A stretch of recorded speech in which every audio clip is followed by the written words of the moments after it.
Assalamualaikum warahmatullahi wabarakatuh. Hello everyone, how are you? I wish the best day for you and stay healthy. First, let me introduce myself. My name is Maryam Shod, and in this presentation, I will share some information about the types of translation. So there are 4 points that we will know and discuss in this presentation. First, what is the translation? Second, types of translation. Third, points to do when we translating the text. And the last is the conclusions. Without any further ado, so let's start the presentation. What is translation? What do you think when you hear words translate or translation?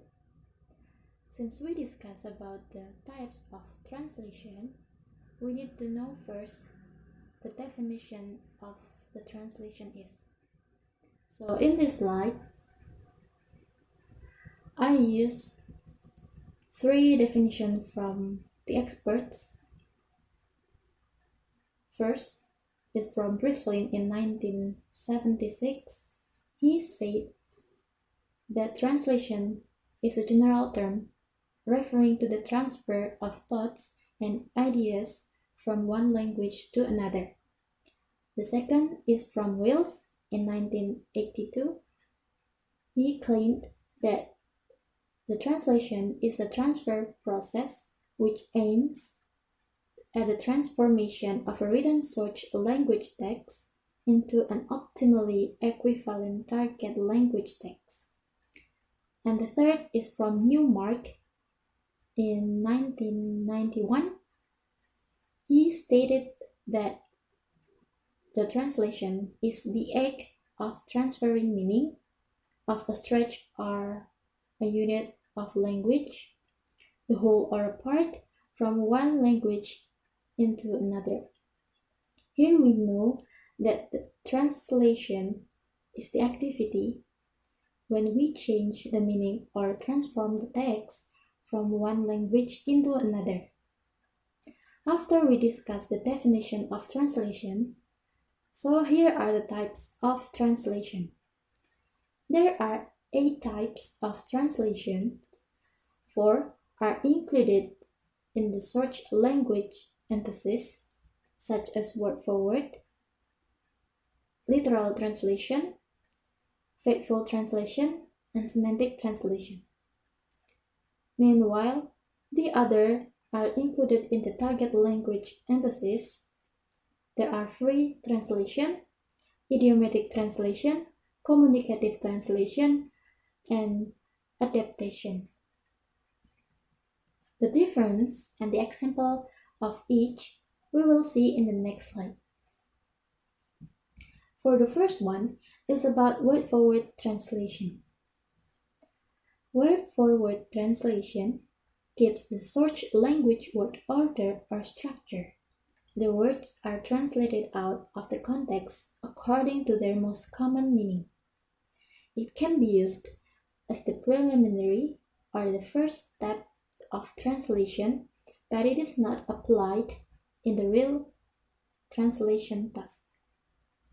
As what Newmark said, that the main use of word-for-word translation is either to understand the mechanics of the source language or construe a difficult text as a pre-translation process. The example is, I can sing. It translated into saya bisa bernyanyi. I buy a bread becomes saya membeli sebuah roti. And then we move to the second, literal translation.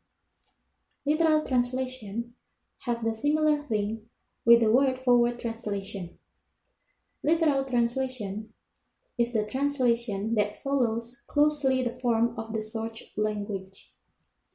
It preserves the grammatical structures of the source language where they are translated into their nearest target language equivalent. Literal translation is the best way to translating the text, which is the form is the important content such as speech, autobiography, and literary works. A literal translation has little communication value. The example of literal translation is like the words kindergarten. In English, we know that it means a school of children between preschool and first class. However, in Germany, it means children's garden. Faithful translation attempts to reproduce the precise contextual meaning of the original within the constraints of the target language grammatical structures. It transfers cultural words and preserves the degree of grammatical and lexical abnormality. The translator aims is to convey the other's intention of the text, what the other was intending to communicate as faithfully as possible into another language. The example of faithful translation, as we can see, is there is a sentence in bahasa, Raden Ajeng Kartini adalah orang Jawa, and when it translated into the target language, it becomes Raden Ajeng Kartini is a Javanese. And then semantics translation. Semantics translation may translate less important cultural words by the functional terms, but not by cultural equivalence. The difference between semantic and faithful translation only as far as it must take more account of the aesthetic value of the source language text. Semantics translation is more flexible. It also admits the creative exception to 100% fidelity. It allows for the translator's intuitive empathy with the original. The example of semantic translation,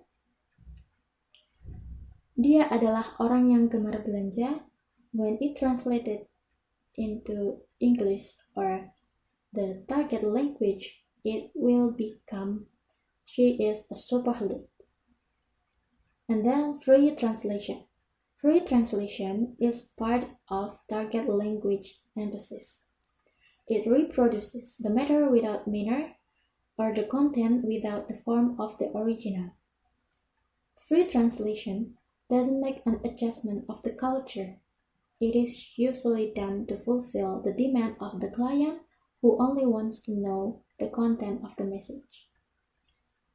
Just like the example, we can find it in bahasa. It is in peribahasa, di mana bumi dipijak, di situ langit dijunjung. In the target language, has the same meaning with when in Rome, do as the Romans do. The other example is sekali mendayung, 2-3 pulau terlampaui, has the same meaning with kill 2 birds with 1 stone. Then idiomatic translation. Idiomatic translation is meaning-based translation that makes every effort to communicate with the meaning of the source language text in the natural forms of the target language. It means that the translator basically needs to know about the meaning of the source language before he transfers this meaning into the other languages. Idiomatic translation doesn't sound like a translation because it sounds like it was written originally in the target language. The example of idiomatic translation, she is a woman of steel. When it translated into the target language, it becomes dia adalah wanita yang kuat. Woman of steel in this context, it means wanita yang berjiwa kuat, not as wanita berbahan besi. so it depends on the context. Next is communicative translation. Communicative translation attempts to render the exact contextual meaning of the search language. It focuses on the readability, naturalness factors, and related to the speech. These types is appropriate to translated of pragmatic text, where the actual form of the original it is not closely bound to its intended meaning. So communicative translation is also freer and gives priority to the effectiveness of the message that to be communicated.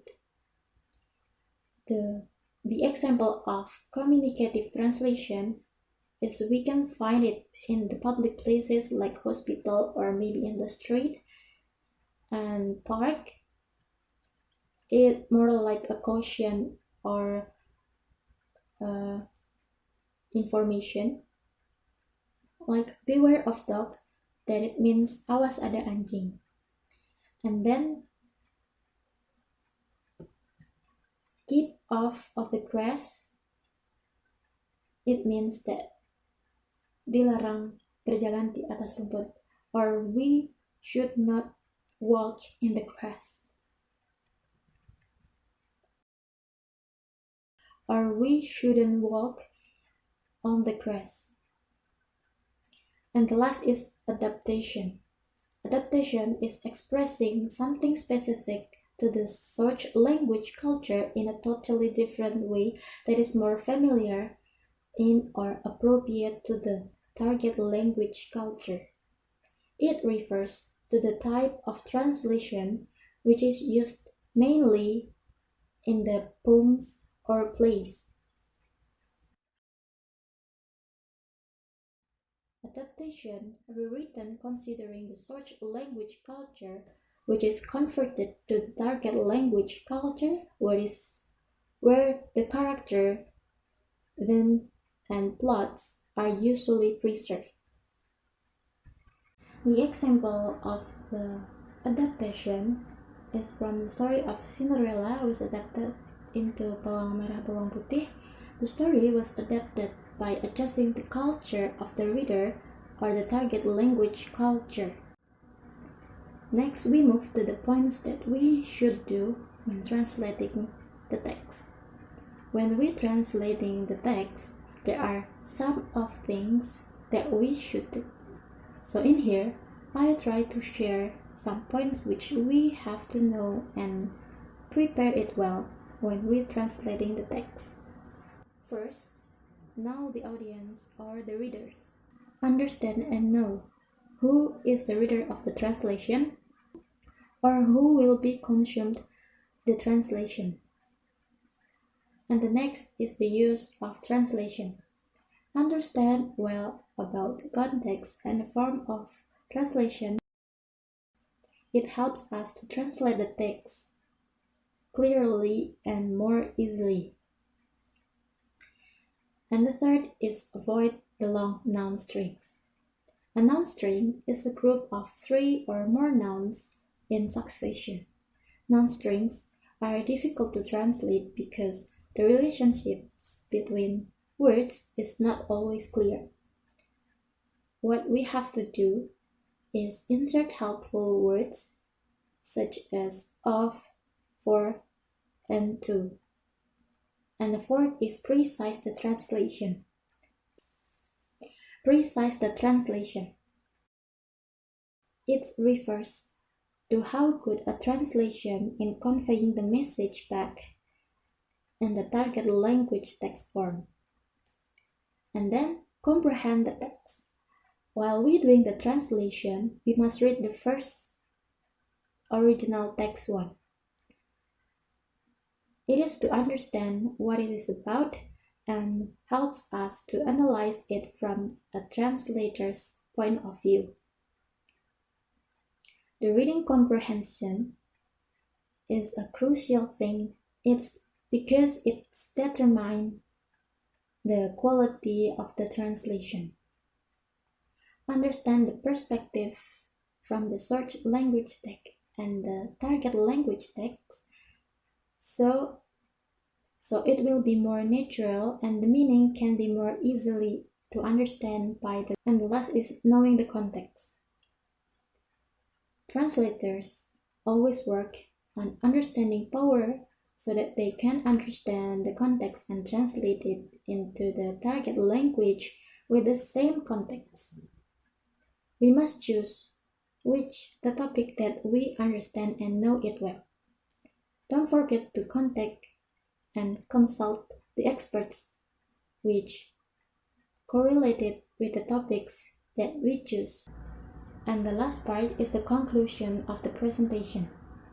We learn that translation is the activity in purpose to change word from one language to another. And there are 8 types of translation which usually used by the translator, and we get the tips to do translating, and we get the tips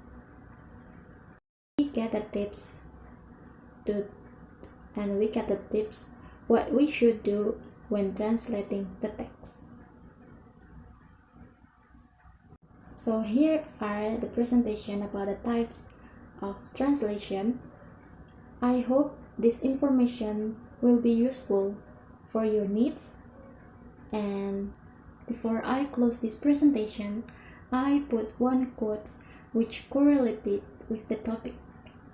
Every act of communication is a miracle of translation.